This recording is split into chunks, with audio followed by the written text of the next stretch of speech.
자, 15강 인구 문제와 다문화 공간의 확대 문제 해설할게요. 자, 이 단원은 그렇게 어려운 내용은 아니에요. 앞에 있는 단원을 꼼꼼하게 공부를 했다면 이제 지역별 특색도 지역성도 어느 정도 알고 있을 것이고, 그래서 내용 자체는 익숙할 거예요. 자, 그런데 이제 다만 자료 분석 문제가 나오는데 이건 어떻게 따로 설명하기도 좀 애매하고, 그냥 꼼꼼하게 물어보는 개념, 그 다음에 그래프나 도표 잘 보고 잘 체크하는 수밖에 없겠죠.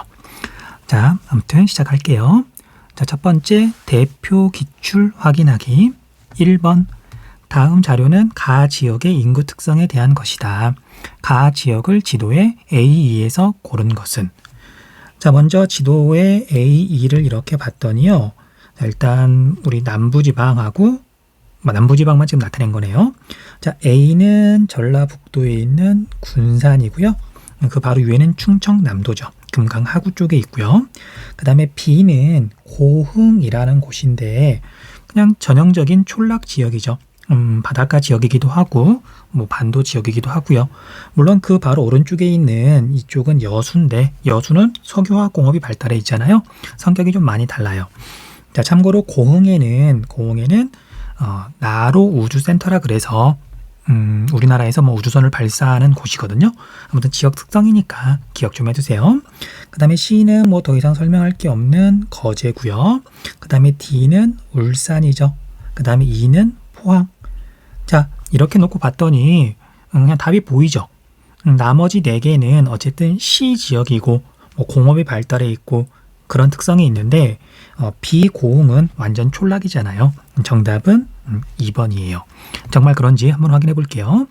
자, 먼저 성비는 가 지역의 성비는 전국이 100.5인 것과 비교하면 94.6. 성비는 여성 100명당 남성의 수니까 가 지역은 여성에 비해서 남성이 상대적으로 적은 거죠. 전국 평균하고 비교를 하면. 그래서 이제 우린 답을 알고 보는 거긴 하지만 노년층이 많아서, 그 다음에 여성이 남성보다 평균 수명이 더 길기 때문에 할머니들이 할아버지들보다 더 많잖아요. 그래서 성비가 전국 평균보다 이렇게 낮게 나온 거예요. 근데 그것보다 더 결정적인 힌트는 중위 연령이 무려 59.6세. 전국 평균하고 비교했더니 20살 가까이 많잖아요. 그러니까 노년층이 굉장히 많은 거죠. 그하고 반대로 유소년층 인구 비율은 훨씬 적은 거고요. 그 다음에 인구는 사회적으로 감소하고 있다. 이것만 보고도 이제 고흥이라는 걸 확실히 알 수 있겠네요. 그 다음에 오른쪽에 있는 그래프는 별거 없고요. 자, 우리 인구를 봤더니 이렇게 연령대별로 쭉 이렇게 나이가 많아지는데 노년층의 인구가 많죠. 그 다음에 성비는 이렇게 100을 기준으로 놓고 보면은, 자, 젊은 층에서 100보다 성비가 크죠. 여성보다 남성이 많다는 얘기잖아요. 농촌 총각 문제. 어쨌든 가는 비고흥이 되겠네요. 넘어갈게요. 자, 2번 문제. 자, 그래프는 지도에 표시된 세 지역의 지역 내 외국인 주민의 유형별 비율에 관한 것이다. 가다 지역에 대한 설명으로 옳은 것은. 자, 이제 이건 눈썰미가 좀 있어야 되는데요. 가나 다 각각 이 그래프에서 다른 지역하고 유난히 차이가 많이 나는 거, 양이 많고 적고를 떠나서요, 상대적으로 차이가 많이 나는 거, 그게 포인트가 돼요. 자, 먼저 가를 봤더니 나, 다하고 비교를 하면 여기 외국인 근로자의 비율이 독보적으로 높죠.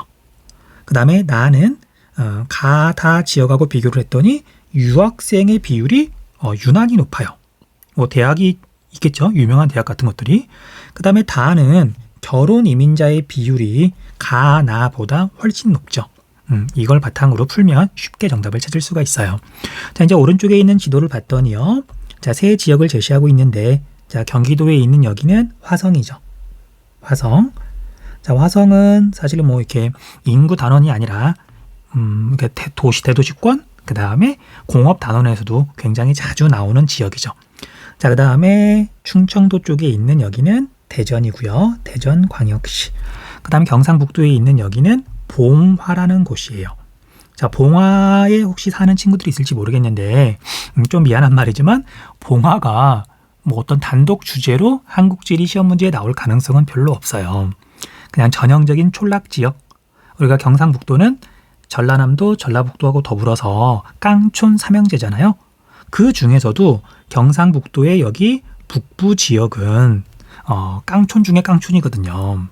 왜냐하면 이렇게 서울에서 수도권 지역에서 여기에 접근하려면 과거에는 소백산맥을 넘어가야 되기도 하고, 그 다음에 또 이렇게 태백산맥이 뻗어 있다 보니까 산도 많고 교통도 불편하고 그랬던 지역이에요. 자, 아무튼 뭐 봉화에 사는 친구들이 혹시 있으면 좀 미안한데, 근데 일단 선생님 같은 경우에는 개인적으로 봉화에 대해서 일단 좋은 감정이 많아요. 선생님이 존경하는 분 중에 몇몇 분들이 봉화 태생이기도 하고 봉화에서 평생 살셨거든요. 자, 아무튼 여기는 봉화, 촌락의 성격이 강하다. 자, 그러면 답은 뭐 대충 나오죠. 자, 먼저 외국인 근로자가 유난히 돋보이는 가는 화성이 되겠네요. 자, 그 다음에 결혼 이민자가 유난히 많은 뭐 농촌 총각들이 이제 외국인 이제 여자들하고 결혼을 많이 하잖아요. 자, 여기 봉화가 다가 되겠네요. 그 다음에 이제 유학생이 유난히 많은 나는 여기 대전이 되겠고요. 뭐 대전에 대학들도 여러 개가 있잖아요. 자, 일단 답을 찾아볼게요. 1번 가는 다보다 성비가 높다. 자, 이건 지금 외국인 근로자만 물어본 게 아니고 외국인만 물어본 게 아니고 그냥 전체 지역을 물어본 것 같네요. 자, 우리가 화성은 여기에 자동차 공장도 있고 뭐 반도체 공장도 있고 공업이 발달해 있어요. 중화공업, 뭐 첨단산업이. 그러다 보니까 일반적인 대도시라기보다는 촌락 지역인 다 봉화랑 비교하면 봉화는 할머니들이 워낙 많으니까 성비가 이제 100보다 좀 작을 것 같고요. 그 다음에 여기 화성은 성비가 100보다 클 것 같고요. 자, 그래서 1번이 정답이 되겠네요. 그 다음 2번 대전은 화성보다 2000년 이후 연평균 인구 증가율이 높다. 잘못된 설명. 자, 우리가 대전은 인구가 뭐 이렇게 사실 큰 변화가 없다가 세종시가 생기면서 세종시로 많은 사람이 빠져나갔어요. 그래서 2000년 이후 모든 기간에 해당하는 건 아니지만 세종시가 출범한 2010년대에는 인구가 감소하고 있다. 자, 그에 비해서 우리 화성은 전국에서도 인구가 가장 빠른 속도로 증가하는 지역이죠. 수도권 2기 신도시인 동탄 1, 동탄 2 신도시가 있고요.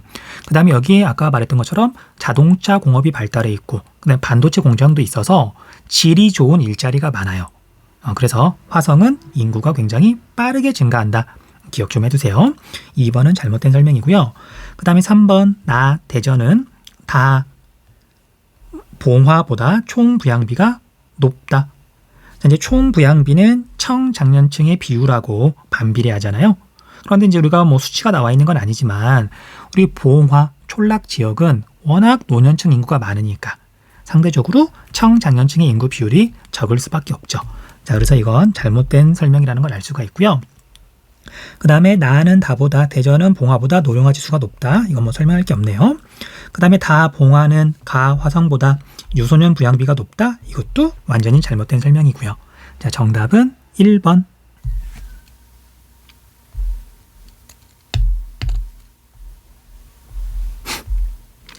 자, 수능 기본 문제 볼게요. 자, 표는 우리나라 세 시기의 인구 정책을 나타낸 표어이다. 가다 시기에 대한 설명으로 옳은 것만을 보기에서 고른 것은? 자, 일단 이 문제는 정확한 뭐 연대를 뭐 체크할 필요는 없어요. 그냥 시대 순으로 배열만 좀 하면 될 것 같거든요. 자, 우리가 가 같은 경우에는 많이 낳아 고생 말고 적게 낳아 잘 키우자. 아이들을 너무 많이 낳던 시절인 거죠. 그래서 세 자녀를 3년 터울로 세 자녀만 낳자는 건데 지금은 3명이면 굉장히 많은 건데 이때는 3명 이상씩 낳았다는 얘기잖아요. 자, 그래서 이 시기에는 산하 제한 정책을 하던 아이들을 낳는 걸 제한하려고 하는 굉장히 오래된, 뭐 오래됐다기보다는 이제 뭐 1960년대, 70년대 뭐 그쯤일 것 같아요. 그 다음에 사랑으로 낳은 자식 아들, 딸로 판단 말자. 자, 이건 남아 선호성하고 관련이 있는 거죠. 그 다음에 둘 낳기는 이제 옛말 1등 국민 하나 낳기. 자, 일단 얘는 남아 선호상 문제도 하나가 있고요. 네, 둘도 많다. 그 다음에 이제 하나만 낳자는 거라서 시대가 1980년, 90년쯤 될 것 같아요. 근데 조금 애매한 게 사실 남아 선호상 문제가 심각했던 건 1990년대거든요. 그냥 이건 상식에서 이렇게 알아두세요. 1980년대, 70년대에도 남아 선호 사상이 당연히 있었어요. 지금보다 더 심했겠죠. 그런데 그때는 이렇게 임신했을 때 그 태아가 남성인지 여성인지 이제 판단하는 기술이 발달하지 않았기 때문에 그냥 낳았어요. 그러니까 남아를 선호해도 일단 선별할 수가 없으니까 일단 낳았는데 1990년대에는 이제 낙태가 심해지면서 그래서 여성이면 낙태를 하고 남성이면 낳는 그래서 이게 성비 불균형 문제가 되게 심각했던 건 1990년대거든요. 그런데 어쨌든 그 아래쪽에 있는 둘 낳기는 이제 옛말 1등 국민 하나 낳기. 자, 이건 시기상 둘도 많다는 거잖아요. 여전히 아이들을 많이 낳는 거라서 정확한 시기를 말하기는 조금 애매하지만 남아 선호상 문제가 있기 때문에 이건 1980년에서 90년 정도로 보는 게 좋을 것 같아요. 자, 그래서 이건 어쨌든 뭐라고 표현해야 될까요? 남아 선호라고만 적어 놓을게요. 그 다음에 가가호 아들 둘셋 하하호 희망한국. 자, 이제 아이를 둘셋 낳으란 얘기죠. 일에는 정년이 있어도 인생에는 정년이 없다. 이제 저출산 문제가 심각해지니까 이제 하나만 낳자고 하던 시기를 지나서 이제 둘셋을 낳자는 얘기죠. 자, 얘는 비교적 최근이 되겠네요. 이렇게 해서 문제를 풀어보면요. 기억 가의 인구 정책은 출산 장려에 주목적이 있다. 완벽한 오답이고요.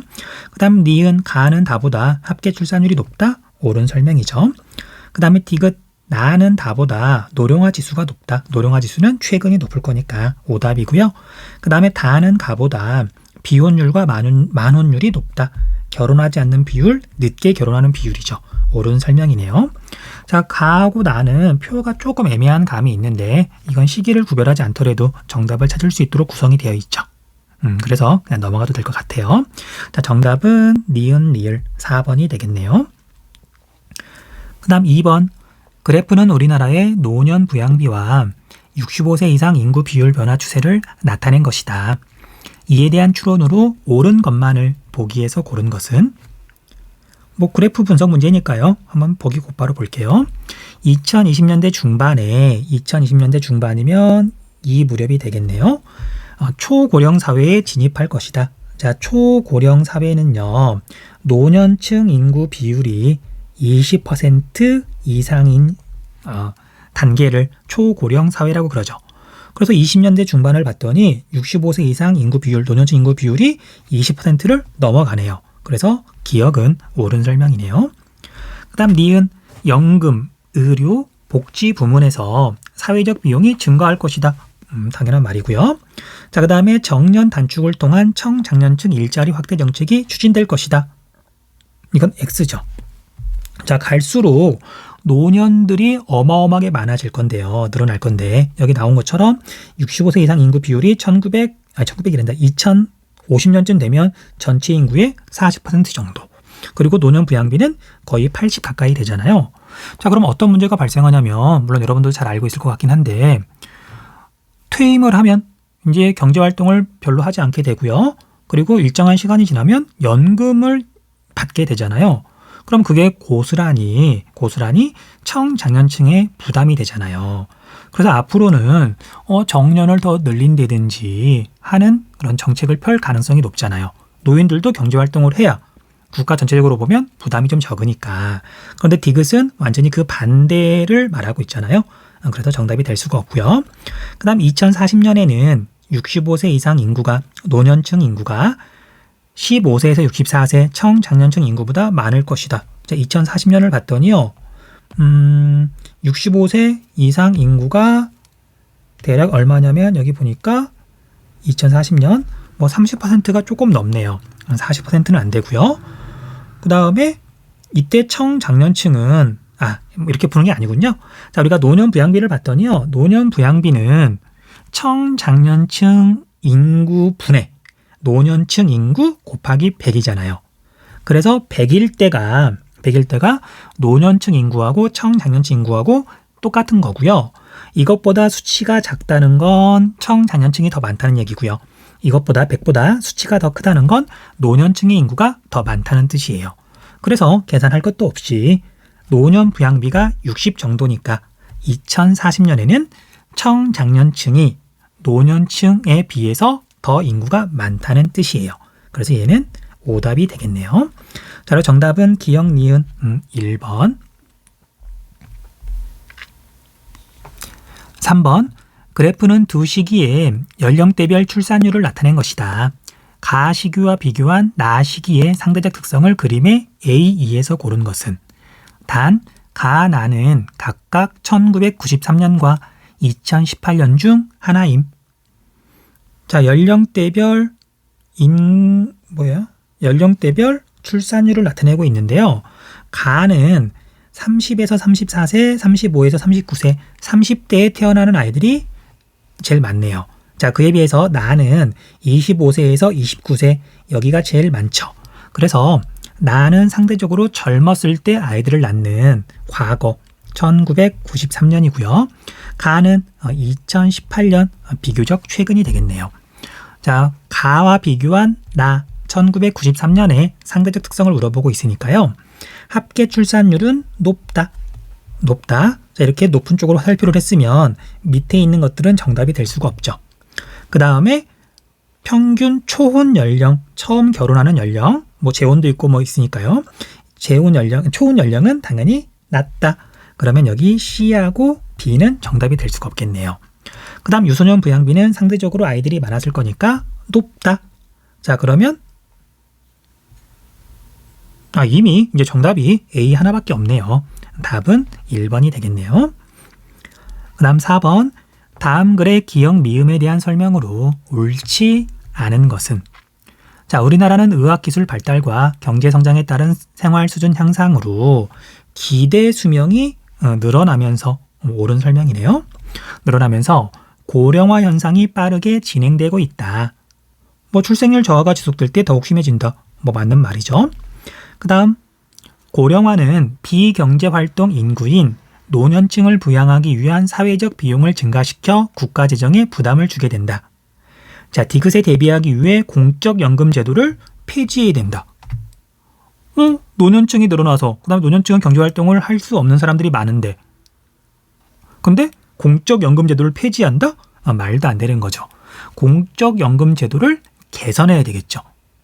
또는 이제 우리나라가 앞으로도 계속 미래에도 경제가 발달할 수 있도록 먹고 사는데 문제가 없도록 뭔가 노력을 해야 되는 거죠. 노년들이 많은데 노년들한테 돌아가는 어떤 혜택을 줄인다는 건 그것도 말도 안 되게 줄인다는 건 할 수 없는 거잖아요. 그래서 정답은 3번이 되겠네요. 그 다음 이는 경제 발전과 리을 사회 통합 측면에서 지속 가능한 발전을 저해할 수 있다. 그래서 앞으로는 미래에는 세대 간의 갈등 발생 가능성이 꽤 높아요.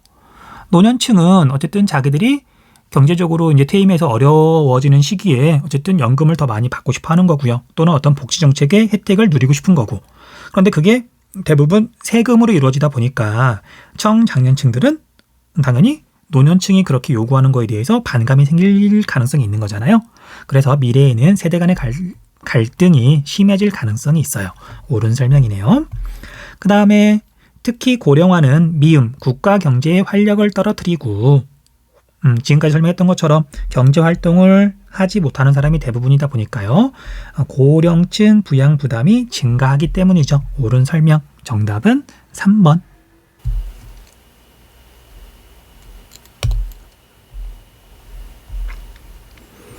5번. 그래프는 우리나라에 거주하는 외국인의 산업별 취업자 성비와 취업자 수 비율을 나타낸 것이다. A씨에 해당하는 업종으로 옳은 것은? 자, 이건 보기를 먼저 보는 게 좋을 것 같아요. 농립업, 1차 산업, 광업, 제조업, 2차 산업, 도소매, 음식, 숙박업, 3차 산업이 되겠네요. 자, 일단 취업자 수 비율을 봤더니 A가 제일 높고요. 그 다음에 B가 그 중간이고 그 다음에 C가 가장 적은 건 아니지만 10% 미만으로 상대적으로 훨씬 적네요. 그러면 이제 이것만 보고도 사실 대충 답을 짐작할 수가 있죠. 자, 일단 1차, 2차, 3차 산업 가운데 외국인들이 가장 적게 숫자가 적은 거죠.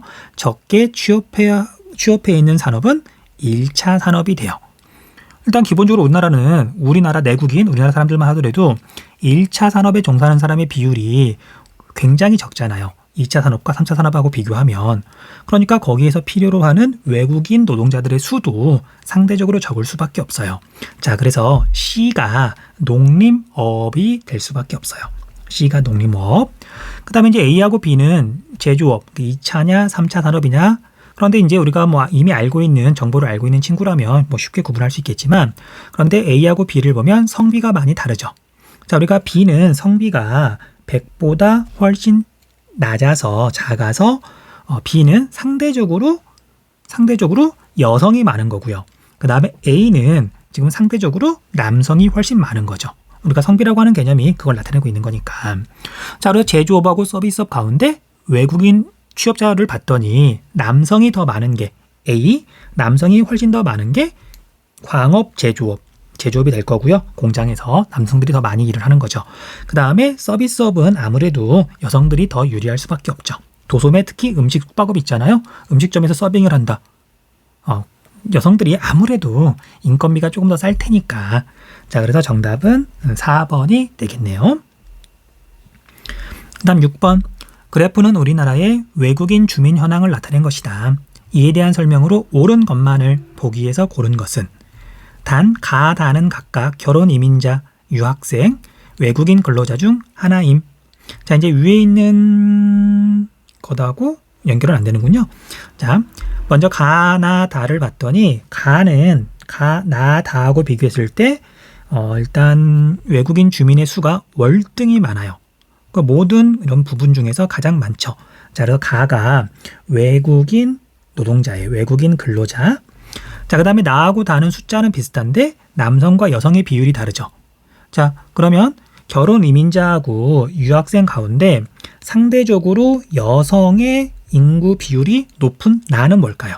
아무래도 결혼 이민자가 되겠죠. 그러니까 우리나라 농촌 지역은 대부분 이제 남자들이 결혼을 못해서 좀 문제잖아요.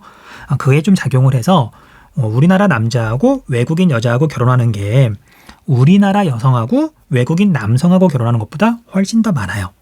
자, 그에 비해서 이제 유학생은 이제 하나밖에 없으니까 유학생은 남성과 여성의 숫자가 비슷한 거고요. 자, 이렇게 해서 답을 한번 찾아볼게요. 자, 가는 제조업보다 서비스업에 종사하는 비율이 높다. 잘못된 설명이네요. 가는 외국인 근로자는 서비스업이 아니라 제조업에 근무를 하는 사람들이 아니죠. 가는 제조업보다 서비스업에 종사하는 비율이 높다. 외국인 근로자. 그래서 위에 있는 문제랑 연결이 된다 그랬던 거군요. 자, 그래서 우리가 위에 있는 그래프를 봤더니 A가 광업 제조업이었고요. 공업이었고요. 그 다음에 B가 도소매 음식 숙박업 서비스업인데, 자, 물론 다른 서비스업도 이렇게 있긴 있어요. 그런데 이거 다 합쳐봤자 A보다 적잖아요. 제조업보다 적잖아요. 자, 그래서 가는 제조업보다 서비스업에 종사하는 비율이 높다? 잘못된 설명이에요. 제조업에 종사하는 사람들이 더 많은 거죠.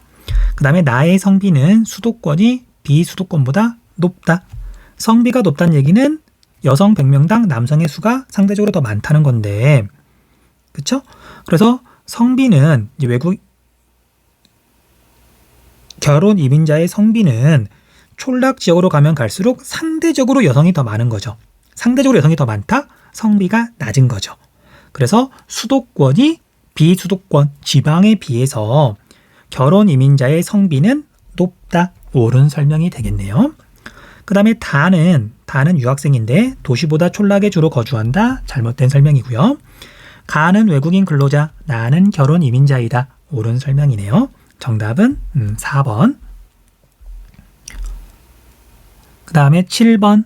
다음 글의 기역 미음에 대한 설명으로 옳은 것만을 보기에서 고른 것은 행정안전부가 발표한 2018년 지방자치단체 외국인 주민 현황에 따르면 기역, 우리나라에 거주하는 외국인 주민 수가 처음으로 200만 명을 돌파하였다. 자, 기역의 국적별 비율은 중국이 가장 높다. 옳은 설명이죠. 가까이에 있기도 하고 조선족이 워낙 많으니까요. 그 다음 2009년 100만 명을 넘긴 후 9년 만에 2배로 늘었다. 자, 거주 지역별로는 니은에 가장 많은 약 67만 명이 살고 있고 디귿과 경상남도 등이 뒤를 이었다. 자, 니은 디귿이 어딘지는 뭐 정확히 모르더라도요. 일단 우리나라에 외국인들이 많이 들어와 있는 지역은 당연히 그 지역 자체 인구가 많고, 그렇죠? 그 다음에 이제 외국인 노동자들이 근무할 수 있는, 일할 수 있는 어떤 업종이 일자리가 좀 있어야 되잖아요. 근데 우리나라는 서울과 경기가 일단 워낙 인구가 많다 보니까 니은 디귿은 서울 아니면 경기가 될 거예요. 일단 그래도 니은은 옳은 설명이네요. 자, 그 다음에 유형별로 살펴보면 장기 체류 외국인, 리을 외국인 근로자. 외국인 근로자는 아무래도 중소기업보다 대기업 취업 비율이 낮겠죠. 그 다음 외국 국적 동포, 결혼 이민자. 자, 결혼 이민자는 아까 여러 번 얘기했던 것처럼 우리나라 남성하고 외국인 여성하고 결혼하는 비율이 높기 때문에 성비가 낮아요. 그에 비해서 외국인 근로자는 3D 업종에 종사하는 사람이 많아서 아무래도 남성의 비율이 높죠. 자, 그래서 미음이 리을보다 성비가 낮다. 정답은 기역 니은이 되겠네요. 그 다음 8번. 그래프는 지도에 표시된 두 지역의 외국인 주민 현황을 나타낸 것이다. 가나 지역에 대한 설명으로 옳은 것만을 보기에서 고른 것은? 자, 가하고 나하고 차이점을 봤더니 여기 유학생의 비율이 많이 다르고요. 그리고 외국인 근로자의 비율도 꽤 많이 다르죠. 거의 2배 가까이 되니까요. 이게 두 지역의 지역성 차이가 되겠네요. 자, 그러면 우리가 강원도하고 경상남도하고 외국인 근로자, 어쨌든 그 지역 내에 3D 업종이 더 많은 건, 상대적으로 비율이 높은 건 우리가 경상남도가 되겠죠. 자, 그래서 나는 경상남도가 되고요. 가가 강원도가 돼요. 강원도. 그런데 이제 아까 유학생을 이렇게 체크를 하긴 했는데 유학생을 가지고 사실 가하고 나를 구별하는 건 조금 어려울 것 같아요. 강원도의 유학생이 상대적으로 비율이 높다, 지역 내에서 연결시키기는 좀 어렵잖아요. 그리고 이 문제는 외국인 근로자 비율, 그 다음에 외국인의 수 자체. 가는 외국인이 24천 명이니까 약 2만 4천 명. 그 다음에 나는 9만 7천 명. 나가 외국인도 훨씬 더 많이 들어와 있잖아요. 자, 우리가 남동이면 공업지역, 경상남도 쪽 외국인들이 일할 수 있는 약간 힘든 일, 그런 게 상대적으로 많을 수밖에 없는 거죠. 자, 보기 볼게요. 자, 기역 나는 경남은 경기도 행정구역이 맞닿아 있다. X.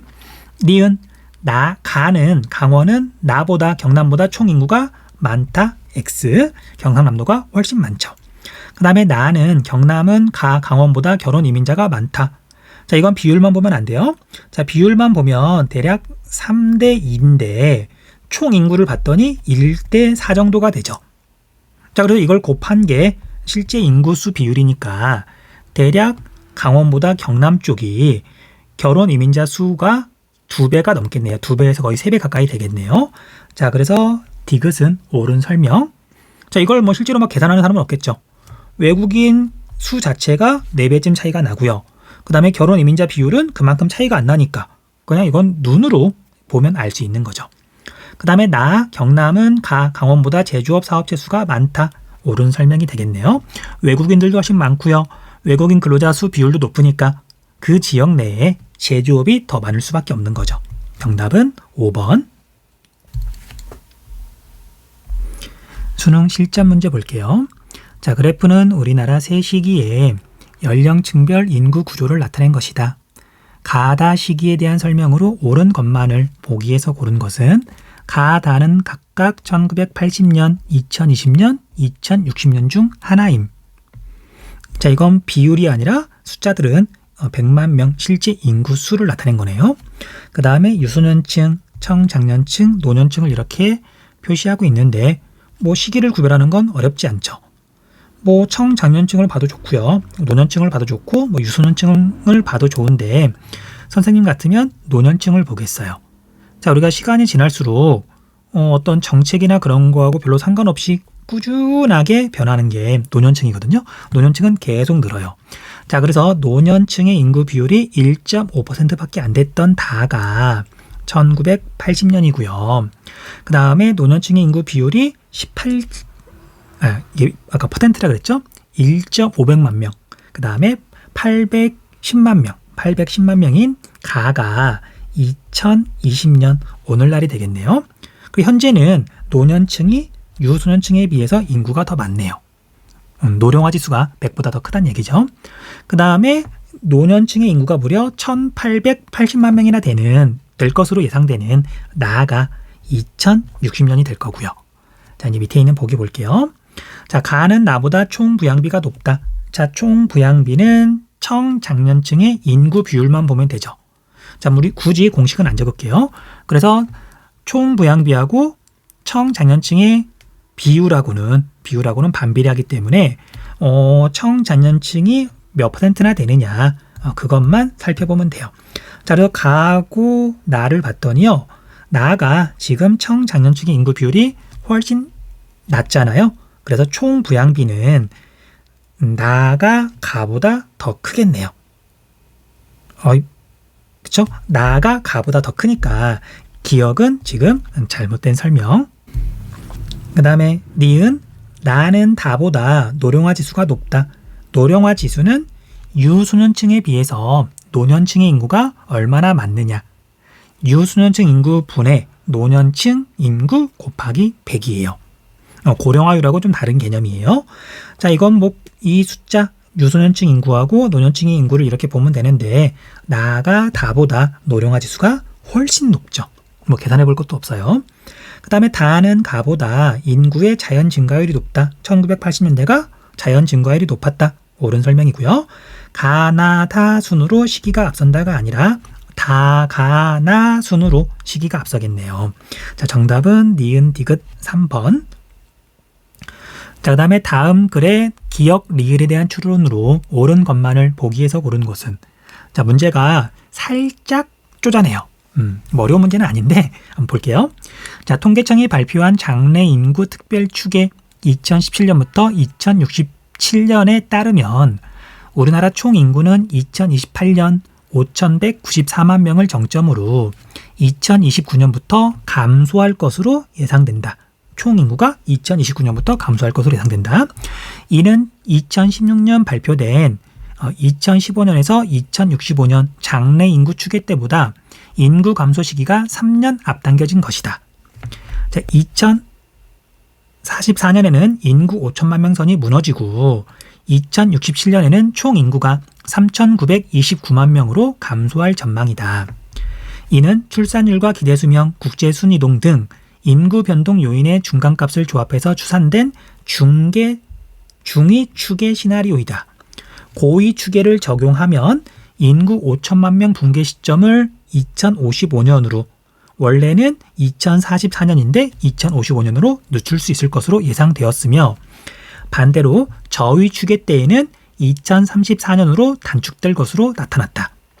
한편 리을 2019년부터는 연간 사망자 수가 출생아 수를 웃돌 것으로 예상되었다. 일단 알아두면 좋은 정보라서 쭉 한번 읽어봤어요. 자, 보기 볼게요. 자, 기억은 2018년보다 중위 연령이 낮을 것이다. 자, 중위 연령, 중간 연령대죠. 대표값, 중간값이죠. X. 그 다음에 니은은 저출산이 심화되고 고령화 속도가 빨라졌기 때문일 것이다. 그래서 인구가 감소하는 시기가 3년 정도 앞당겨진 거죠. 옳은 설명이고요. 그 다음 디귿. 디귿은 중위 추계보다 합계 출산율이 높아졌을 때 인구가 5천만 명이 안 되는, 밑으로 내려가는 시기가 늦어진다는 얘기잖아요. 옳은 설명이고요. 그 다음에 리을로 인해 2019년부터 인구 성장률이 음의 값을 보일 것이다. 사망자 수하고 출생아 수만 따지면 2019년부터 사망자 수가 더 많은데, 문제는 인구 성장률이라고 하는 건요, 사망자 수와 출생아 수를 따지는 자연적 증감하고 외국으로 이렇게 이민을 가는 사람하고 그 다음에 우리나라로 이민을 오는 사람하고 이민이라기보다는 어쨌든 이렇게 다른 나라로 나가는 사람하고 다른 나라에서 우리나라로 들어오는 사회적인 증감을 같이 생각해야 되는 거잖아요. 그런데 이 문제에서는 뭐라 그랬냐면, 자료에서는 2029년부터 감소할 거라 그랬어요. 자, 그래서 인구의 자연적 증감은 2019년부터 마이너스가 되겠지만, 음이 되겠지만, 전체 인구 성장률은 2029년부터 음이 될 것이다. 자칫 잘못하면 리얼 이거 맞는 것 같은데? 라면서 좀 헤맬 수 있어요. 그래서 처음에 이 문제가 좀 쪼잔하다 그랬잖아요. 이런 의미에서 쪼잔하다고 한 거예요. 자, 정답은 3번이 되겠네요. 자, 3번. 그래프는 두 시기에 권역별 청장년층과 노년층 인구 비율을 나타낸 것이다. 이에 대한 분석으로 옳지 않은 것은 2017년하고요. 2047년 미래의 어떤 시점이 되겠네요. 일단 선택지 볼게요. 영남권은 2047년 총 부양비가 100 이상이다. 자, 총 부양비가 100 이상인지 아닌지 따지려면 청장년층 인구 비율을 보면 되는 거죠. 자, 청장년층 인구 비율이 50일 때 나머지 인구가 50인 거고요. 이때 총 부양비가 100이 돼요. 그런데 영남권은 청장년층 인구 비율이 2047년에 지금 50 미만이죠. 나머지 인구가 50이 넘어가는 거죠. 그래서 총 부양비가 100보다 더 큰 거죠. 그래서 1번은 옳은 설명이니까 정답이 아니겠네요. 2번. 두 시기 모두 충청권은 전국보다 유소년층 인구 비율이 높다. 자, 이건 여러분들이 꼼꼼하게 계산해봐도 되고요. 아니면 눈대중으로 좀 자신 있는 친구들은 풀어도 돼요. 자, 우리가 유소년층 인구 더하기 청장년층 인구 더하기 노년층의 인구 비율이 100이죠. 100%죠. 그런데 이 지금 문제에서 제시한 그래프에서는 노년층 인구하고 청장년층 인구를 제시하고 있어요. 그러면 유소년층 인구 구할 수 있다 없다? 100에서 청년층 인구하고 노년층 인구 비율을 빼면 유소년층 인구가 나오는 거잖아요. 그래서 여러분들 계산해보면 될 거고요. 그냥 하나만 볼까요? 자, 두 시기 모두 충청권이라고 나와 있는데 2017년을 볼게요. 2017년 충청권을 보면은요. 전국에 비해서 노년층의 인구 비율은 대략 얼마쯤이 높을까요? 1%도 안 되는 것 같죠. 그런데 1% 정도라 그럴게요. 1% 정도. 그 다음에 청장년층 인구 비율은 이렇게 봤더니 그러니까 1% 정도 좀 노년층 인구 비율이 많은 거고요. 청장년층 인구 비율은 전국에 비해서 지금 이 폭보다 1%라 그랬지만 사실 1%가 안 되는 거고 이 폭보다 지금 이렇게 줄어든 이 폭이 더 많은 거죠. 그래서 100에서 숫자를 다 뺄 필요는 없겠네요. 자, 이제 말로 할 거니까 잘 들어보세요. 충청권은 전국 평균에 비해서 노년층은 1 정도 많은 거고요. 실제로 1이 안 되지만 조금 많은 거고요. 그 다음 청장년층은 그 조금보다는 방금 말한 그 조금보다는 노년층의 조금보다는 조금 더 많은 비율도 낮아요. 노년층은 조금 더 많고 청장년층은 조금 더 적고. 그럼 이게 플러스 마이너스가 되면 유소년층의 인구 비율은 어떻게 될까요? 그쵸? 전국 평균에 비해서 더 높겠죠. 자, 그래서 2번도 정답이 아니에요. 자, 이 시기도 마찬가지로 계산해 볼 수 있고요. 그 다음에 2047년 총 부양비가 전국보다 낮은 권역은 수도권과 제주권이다. 자, 이거 앞에서 1번 설명할 때 했던 거죠. 50을 기준으로 전국을 기준으로 청장년층의 인구 비율이 더 높은 건 수도권하고 제주권밖에 없네요. 옳은 설명이니까 정답이 아니고요. 그 다음에 4번 2017년에서 2047년 노년 부양비 증가폭은 강원권이 호남권보다 크다. 자, 2017년에 강원권하고 호남권을 봤더니 노년층 인구 비율이 비슷해요. 자, 물론 청장년층 인구 비율이 조금 다르긴 하지만 어쨌든 노년층 인구 비율이 거의 비슷해요. 그런데 2047년을 봤더니 강원권하고 충청권하고 이렇게 격차가 크게 벌어졌죠. 크게 벌어졌고요. 그 다음에 청장년층의 인구 비율도 우리가 강원권은 많이 이렇게 지금 줄어든 반면에 호남권은 상대적으로 조금밖에 안 줄어들었어요. 거의 같나요?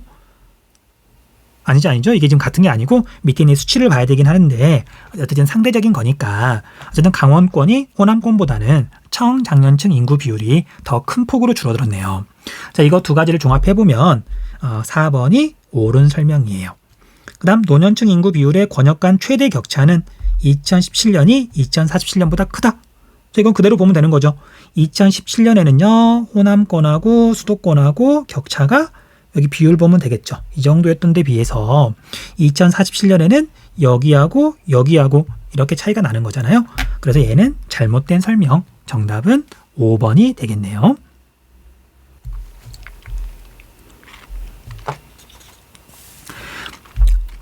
4번. 지도의 제목으로 옳은 것은. 자, 이제 이런 문제는 정답을 먼저 찾는다는 생각보다는 오답을 제외하다 보면 정답이 남는 경우가 많아요. 이 문제도 그런지 한번 볼게요. 자, 가 같은 경우에는 상위 10개 지역이 서울을 포함해가지고 경기도 지역이고요. 그 다음에 부산하고 바로 옆에 창원이 아니죠. 김해도 있네요. 부산하고 김해. 자, 그 다음에 하위 10개 지역은 지역 이름도 물론 여러분 아는 것도 있겠지만 그냥 딱 봐도 촌락 지역이죠. 자, 그에 비해서 나는 상위 10개 지역이 촌락 지역이 지금 상대적으로 상위 10개 지역이고요. 그다음 하위 10개 지역은 경기도부터 해가지고 서울 수도권하고 가까운 충청권 그런 지역이 하위 10개 지역이네요. 한번 볼게요. 자, 가는 내국인 중위 연령이다. 자, 내국인 중위 연령 아무래도 촌락 지역이 높게 나타나겠죠. 그러니까 이건 정답이 될 수가 없고요. 그 다음에 외국인 근로자 수 수도권에 많고 부산하고 김해에 많고 그 다음에 완전 시골 지역 촌락 지역에는 적다. 왠지 맞는 것 같죠? 오답이 일단 확실하게 아니면 일단 맞다라고 한번 체크를 해볼게요. 그 다음 내국인 유소년 부양비. 자, 우리가 유소년 부양비는 수업 시간에 선생님이 설명을 했는지 안 했는지 모르겠는데 사실 조금 어려울 수도 있어요. 근데 포인트가 서울하고 부산을 보면 돼요. 서울하고 부산은 예전부터 인구가 많았던 대도시잖아요. 다른 광역시하고도 조금 달라요. 그리고 특히 서울을 이렇게 살펴보면 서울은 인구가 지금 현재 거의 정체되어 있잖아요. 살짝 감소하는 중인데 서울에 있는 사람들이 경기도 지역으로 많이 빠져나갔잖아요. 신도시 지역으로. 그럼 이렇게 빠져나갈 때 주로 젊은 사람들이 빠져나가고 그 다음에 젊은 사람들이 빠져나갔다는 얘기는 그 젊은 사람들이 아이를 낳았을 때 서울에는 당연히 이제 아이들이 상대적으로 적은 거예요. 그러겠죠. 그리고 상대적으로 서울과 가까운 경기도 지역, 신도시가 있는 지역은 아이들의 비율이 상대적으로 높을 수밖에 없는 거고요. 자, 이는 부산도 마찬가지예요. 부산도 주변에 김해하고 양산이라고 하는 신도시가 있잖아요. 그래서 부산 자체는 유소년 부양비가 또는 유소년층 인구 비율이 상대적으로 낮아요. 절대 높지 않거든요. 그래서 가를 봤더니 서울하고 부산이 상위 10개 지역이 포함이 돼 있잖아요. 그에 비해서 또 수도권을 봤더니 성남이나 고양이나 이런 데는 지금 포함이 안 돼 있고요. 자, 그래서 4번도 답이 될 수가 없어요. 내국인 유소년 부양비가 답이 될 수가 없어요. 그 다음 이제 나와 볼게요. 나는 결혼 이민자 성비. 자, 이 촌락 지역은 주로 이제 결혼 이민자니까 촌락 지역은 주로 우리나라 남성하고 외국인 여성하고 결혼을 하는 거잖아요. 그래서 이제 외국인들만 놓고 보면 결혼 이민자를 놓고 보면 주로 여성이에요. 그럼 여성 100명당 남성의 수를 나타내는 성비는 지금 그런 촌락 지역은 낮을 수밖에 없는 거죠. 대부분 여성이니까. 자, 그런데 지금 촌락 지역이 상위 10개 지역에 해당하니까 결혼 이민자 성비는 답이 될 수가 없고요. 자, 내국인 중위 연령. 내국인 우리나라 사람들 중위 연령 중간 나이대에 말하는 거죠. 그게 높다. 이건 얼추 맞는 것 같죠. 내국인들 봤더니 촌락 지역은 중위 연령이 높고요. 그 다음에 서울 주변에 신도시가 있는 이런 유성 도시나 아니면 세종시를 포함해가지고 수도권하고 가까운 천안, 아산 이런 데는 지금 내국인의 중위 연령이 낮을 수밖에 없는 거잖아요. 그 다음 이건 정답일 것 같고요. 그 다음에 외국인 근로자 수는 어디가 제일 많을까요? 외국인 근로자 수 당연히 서울이 제일 많겠죠. 행정구역 하나인데 인구가 1000만 명쯤 되니까 그것만 보고도 정답이 아니라는 거 알 수 있고요. 물론 외국인 근로자 수가 이런 촌락 지역이 이렇게 많을 수가 없잖아요. 자, 정답은 3번이 되겠네요. 자, 5번. 그래프는 지도에 표시된 두 지역에 거주하는 외국인의 성별, 연령층별, 인구 비율을 나타낸 것이다. 가나 지역에 대한 설명으로 옳은 것만을 보기에서 있는 대로 고른 것은. 자, 지도에서 경기도에 있는 여기는 화성이고요. 제조업이 발달해 있죠. 그 다음 경상북도에 있는 여기는 아마 한국지리를 열심히 공부한 친구들 중에서도 아는 친구들이 많진 않을 거예요. 자, 경상북도 상주라는 곳이에요. 경상북도 상주. 그냥 촌락 지역이라고 생각하시면 돼요. 일단 우리가 공부를 좀 열심히 한 친구들이 당황할 수도 있는데 내가 모르는 지역이 나왔다. 그냥 촌락이구나 라고 생각하시면 돼요. 그냥 그 주변의 일반적인 특성이라고 생각하시면 돼요. 경상북도 우리가 깡촌 삼형제 중에 하나잖아요. 그쵸? 참고로 상주는 뭐가 유명하냐면 꽃감이 유명하죠. 상주 꽃감, 그 다음에 성주가 참외. 상주랑 성주랑 달라요. 자, 일단 가를 봤더니 가는 젊은 층에서 남성이 더 많죠. 여기에 해당하는 건 화성이 되겠네요. 화성. 중화공업이 발달해 있으니까 외국인 젊은 남성이 일할 수 있는 자리가 많은 거죠. 자, 그에 비해서 나는 뭐 큰 특징은 없는데 여성이 상대적으로 더 많죠. 아무래도 이제 외국인 결혼 이민자들을 보면 여성이 더 많을 수밖에 없으니까 물론 큰 차이가 나는 건 아니네요. 자, 그래서 나는 상주가 되겠네요. 자, 보기 볼게요. 기억 가는 나보다 제조업 출하액이 많다. 화성은 상주보다 제조업 출하액이 많다. 옳은 설명. 그 다음에 가는 나보다 내국인의 노령화 지수가 높다. 이건 잘못된 설명이요. 화성은 인구가 빠르게 증가하고 있고요. 유소년층 인구 비율도 높은 편이고요. 그래서 노령화 지수는 낮은 편이 되겠죠. 수도권 2기 신도시인 동탄이 있잖아요. 그 다음에 나는 가보다 외국인 중 결혼 이민자의 비율이 높다. 촌락 지역이니까 농촌 총각 문제 맞는 설명이네요. 그 다음에 가는 수도권, 나는 영남권에 있죠. 정답은 기역 디귿 2번이 되겠네요. 그 다음에 6번. 그래프는 가나 지역의 외국인 주민 현황을 나타낸 것이다. 이에 대한 설명으로 옳은 것만을 보기에서 있는 대로 고른 것은 단, 가, 나는 각각 경기 서울 중 하나이며 A, B는 각각 결혼 이민자, 외국인 근로자 중 하나임. 자, 가하고 나하고 이렇게 봤더니 일단 이렇게 그래프의 크기가 다르죠. 크기가 다른데 일단 뭘 보고 구별을 하는 게 좋을까요? 일단 여기 보니까 유학생이 눈에 들어오네요. 뭐 외국 국적 동포 뭐 이거 가지고는 알기가 좀 어려울 것이고 기타 외국인도 뭐 뚜렷한 차이가 나는 건 아니니까. 그런데 우리가 서울하고 경기도를 보면 외국인 유학생 당연히 서울에 더 많겠죠. 서울에 대학이 훨씬 더 많잖아요. 자, 그래서 가가 그걸 보고서 서울이라는 거 알 수 있고요. 나가 경기라는 거 알 수 있겠네요. 자, 그 다음에 그럼 A하고 B하고 이렇게 구분을 해보면은요. 결혼 이민자하고 외국인 근로자하고 당연히 우리가 앞에서 문제를 풀어봤지만 외국인 근로자가 월등히 많아요. 자, 그래서 B가 외국인 근로자고요. A가 결혼 이민자가 되겠네요. 이렇게 해서 보기를 한번 볼게요.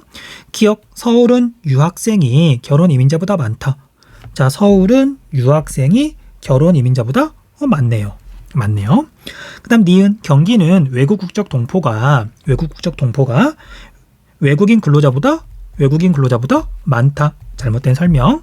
그 다음에 디귿, 경기는 남성 외국인 중 외국인 근로자의 비율이 가장 높다.